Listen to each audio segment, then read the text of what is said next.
പാലക്കാട് നഗരത്തെ ഇരുട്ടിലാക്കിയ നഗരസഭയ്ക്കെതിരെ town north മണ്ഡലം committee ചൂട്ടുകത്തിച്ച് പ്രതിഷേധിച്ചു.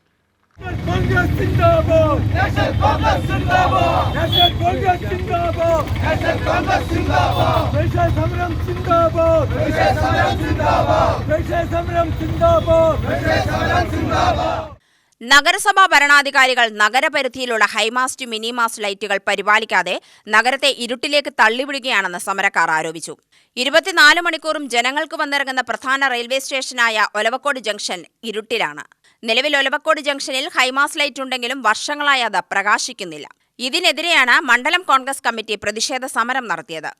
സമരം Palakkad block Congress committee president CV Satheesh ഉദ്ഘാടനം ചെയ്തു. വെളിച്ചത്തെ ഇഷ്ടപ്പെടുമ്പോൾ, വെളിച്ചം ആഗ്രഹിക്കുമ്പോൾ പാലക്കാട് നഗരം ഭരിക്കുന്ന ഭരണാധികാരികൾ വെളിച്ചത്തെ ഭയക്കുകയാണ്.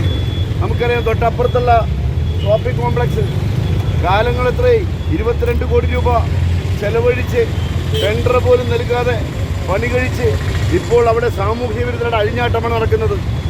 മദ്യവും മയക്കുമരുന്നും കിട്ടാൻ ഒരു ബുദ്ധിമുട്ടുമില്ലാത്തൊരു കേന്ദ്രമായി മാറിയിരിക്കുകയാണ്. പോലീസാണെങ്കിൽ വെറും നോക്കുകുത്തികൾ.